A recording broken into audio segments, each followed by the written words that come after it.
लोकसभा चुनाव 2024 से पहले यूपी की सियासत में बड़ा बदलाव होने जा रहा है। उत्तर प्रदेश में सपा और रालोद का गठबंधन लगभग टूट गया है।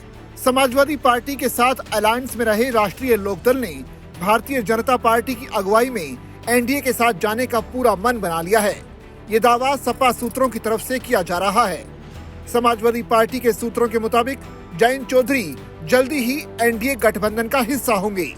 यूपी में लोकसभा चुनाव 2024 के लिए सीटों के बंटवारे और प्रत्याशियों के चयन पर सपा के साथ बात बिगड़ जाने के बाद रालोद की एनडीए में जाने की चर्चा ने जोर पकड़ा। इस समय पश्चिमी यूपी में जयंत की पकड़ कुछ सीटों पर ठीक ठाक मानी जाती है।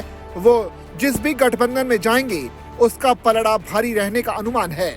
इसी वजह से उसका किसी भी गठबंधन में शामिल होना काफी अहम है। हालांकि सूत्रों की माने तो जयंत चौधरी की पार्टी बीजेपी के साथ गठबंधन पर बात कर रही है। दोनों के बीच मुजफ्फरनगर सीट को लेकर मामला फंसा हुआ है। खबर ये भी है कि एनडीए में जाने के लिए जयंत चौधरी ने बीजेपी के सामने जो शर्त रखी है उसके मुताबिक आरएलडी ने 3 लोकसभा सीट और 1 राज्यसभा सीट की मांग रखी है। रालोद बागपत, मुजफ्फरनगर और मथुरा सीट से चुनाव लड़ना चाहती है।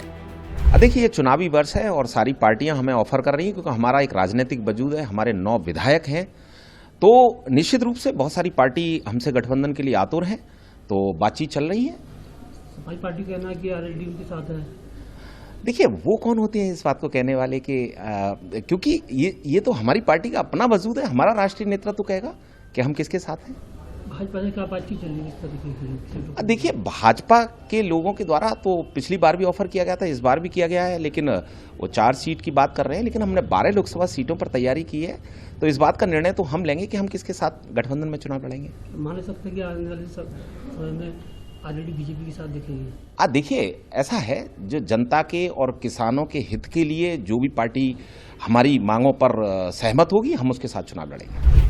हालांकि केंद्रीय मंत्री संजीव बालियान को लेकर दोनों पार्टियों में मामला फंस गया है। अभी वर्तमान में संजीव बालियान ही मुजफ्फरनगर से बीजेपी के सांसद हैं। दूसरी ओर आरएलडी की ओर से भी इंडिया गठबंधन से अलग होने के संकेत दे दिए गए हैं।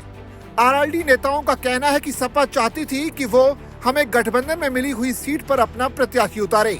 सपा ने हमें 7 सीटें दी थी, लेकिन वो अपने 4 प्रत्याशी हमें मिली हुई सीटों पर उतारना चाहते थे, जिस वजह से दोनों पार्टियों के बीच खटपट बढ़ी और आरएलडी ने बीजेपी के साथ गठबंधन का रास्ता खोज निकाला।